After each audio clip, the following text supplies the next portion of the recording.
Coronavirus en Belgique, soigné dans les milieux précarisés, ce que la crise a révélé. La crise du coronavirus a mis en lumière les inégalités sociales au sein de notre société. En effet, impossible de vivre le confinement de la même façon lorsque l'on possède un jardin et que l'on peut télétravailler que lorsqu'on se retrouve dans un appartement exigu et au chômage technique ou encore lorsqu'on est sans domicile. Des disparités criantes que les soignants et les aidants en première ligne ont appréhendées au quotidien. C'est d'ailleurs le constat que fait Alexis Andry, directeur des opérations pour Médecins du Monde. Cette crise révèle de grosses lacunes en termes d'accès à la santé, d'accès à du logement digne. Ce sont des moments qui devraient nous inspirer pour l'avenir. D'ailleurs, en termes de gestion de la crise du coronavirus, c'est aussi ce que pointait du doigt Emmanuel André, ancien porte-parole du Centre interfédéral de crise de lutte contre le Covid-19.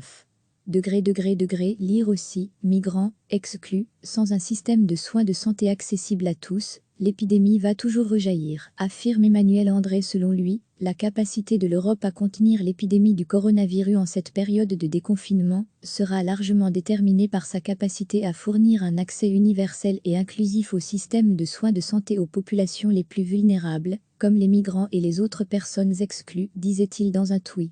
The ability of the Europe to matin, a contenu Covid soulignement 19 août breaking post pictim we largely determine by ability to provide universal and inclusive healthcare coverage to the most vulnerable population, including migrants and those currently excluded groups.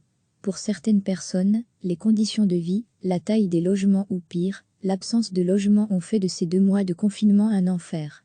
Petit appartement, impossibilité de sortir, plusieurs personnes vivant ensemble dans de petits espaces. Les psychologues tirent d'ailleurs la sonnette d'alarme quant aux conséquences psychologiques du confinement sur les personnes précarisées. Lire aussi, confinement Covid-19. Il y aura des conséquences pour la santé mentale des Belges. Conditions que Khadija, qui vit dans une chambre du SAMU social de Wolu au Saint-Lambert, décrit. Elle est séparée de son conjoint et vit avec ses 3 enfants dans une seule pièce du SAMU social depuis 3 ans. On est obligé de rester dans notre chambre. Pour la nourriture, on sort faire les courses et on revient le plus rapidement possible dans la chambre. On est obligé de rester confiné, explique la mère de famille. 123 sans-abri répartis en 38 familles vivent dans ce SAMU social de Wolu au Saint-Lambert. Difficile alors de faire respecter les mesures de distanciation sociale. Au centre du SAMU social de Wolu au Saint-Lambert, une campagne de tests a été lancée, il y a un mois. Peu de temps après, le chiffre est tombé. 20% des personnes étaient positives au coronavirus la première semaine. Aujourd'hui, les chiffres ont diminué. Toutefois, constate Alexis Andry, le virus continue de circuler. Et d'ajouter, notre capacité à gérer la crise passera par notre capacité à gérer la crise auprès des personnes vulnérables. Mais c'est toute la difficulté. Pouvoir entrer en contact avec ces personnes exclues. Il faut de la confiance, une prise de contact. Et avec les mesures de confinement, il n'était pas nécessairement facile d'avoir accès à ces personnes. Qui de fait n'avaient donc pas accès aux soins de santé. Une situation qui pourrait créer des situations de cluster de contamination. Au sein des personnes prises en charge par le SAMU social, celles qui sont testées positives sont ensuite redirigées vers les centres de la Croix-Rouge et de Médecins sans frontières. À la fin de cette campagne au SAMU social de Wolu au Saint-Lambert, Médecins du Monde aura testé 2500 personnes en situation de précarité ou en rupture de logement. La crise du coronavirus a mis en lumière les inégalités sociales au sein de notre société. En effet, impossible de vivre le confinement de la même façon lorsque l'on possède un jardin et que l'on peut télétravailler que lorsqu'on se retrouve dans un appartement exigu et au chômage technique ou encore lorsqu'on est sans domicile. Des disparités criantes que les soignants et les aidants en première ligne ont appréhendées au quotidien. C'est d'ailleurs le constat que fait Alexis Andry, directeur des opérations pour Médecins du Monde. Cette crise révèle de grosses lacunes en termes d'accès à la santé, d'accès à du logement digne. Ce sont des moments qui devraient nous inspirer pour l'avenir.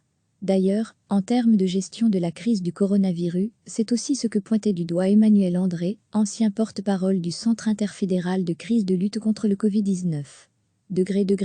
Lire aussi, migrants, exclus, sans un système de soins de santé accessible à tous, l'épidémie va toujours rejaillir, affirme Emmanuel André. Selon lui, la capacité de l'Europe à contenir l'épidémie du coronavirus en cette période de déconfinement sera largement déterminée par sa capacité à fournir un accès universel et inclusif au système de soins de santé aux populations les plus vulnérables, comme les migrants et les autres personnes exclues, disait-il dans un tweet.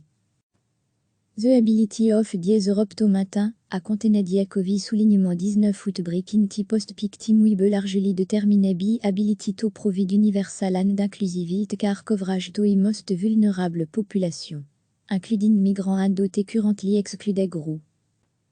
The ability of the Europe to matin, a contenediacovi soulignement 19 août breaking post pictim we largely determine be ability to provide universal and inclusivity car coverage to most vulnerable population, including migrants and those currently excluded groups. Pour certaines personnes, les conditions de vie, la taille des logements ou pire, l'absence de logement ont fait de ces 2 mois de confinement un enfer. Petit appartement, impossibilité de sortir, plusieurs personnes vivant ensemble dans de petits espaces. Les psychologues tirent d'ailleurs la sonnette d'alarme quant aux conséquences psychologiques du confinement sur les personnes précarisées. Degré, lire aussi, confinement Covid-19. Il y aura des conséquences pour la santé mentale des Belges conditions que Khadija qui vit dans une chambre du SAMU social de Wolu au Saint-Lambert décrit. Elle est séparée de son conjoint et vit avec ses 3 enfants dans une seule pièce du SAMU social depuis 3 ans. On est obligé de rester dans notre chambre. Pour la nourriture, on sort faire les courses et on revient le plus rapidement possible dans la chambre. On est obligé de rester confiné, explique la mère de famille. 123 sans-abri répartis en 38 familles vivent dans ce SAMU social de Wolu au Saint-Lambert. Difficile alors de faire respecter les mesures de distanciation sociale. Au centre du SAMU social de Wolu au Saint-Lambert, une campagne de tests a été lancée, il y a un mois. Peu de temps après le chiffre est tombé. 20% des personnes étaient positives au coronavirus la première semaine. Aujourd'hui les chiffres ont diminué. Toutefois, constate Alexis Andry, le virus continue de circuler. Et d'ajouter, notre capacité à gérer la crise passera par notre capacité à gérer la crise auprès des personnes vulnérables. Mais c'est toute la difficulté. Pouvoir entrer en contact avec ces personnes exclues.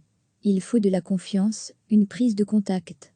Et avec les mesures de confinement, il n'était pas nécessairement facile d'avoir accès à ces personnes. Qui de fait n'avaient donc pas accès aux soins de santé.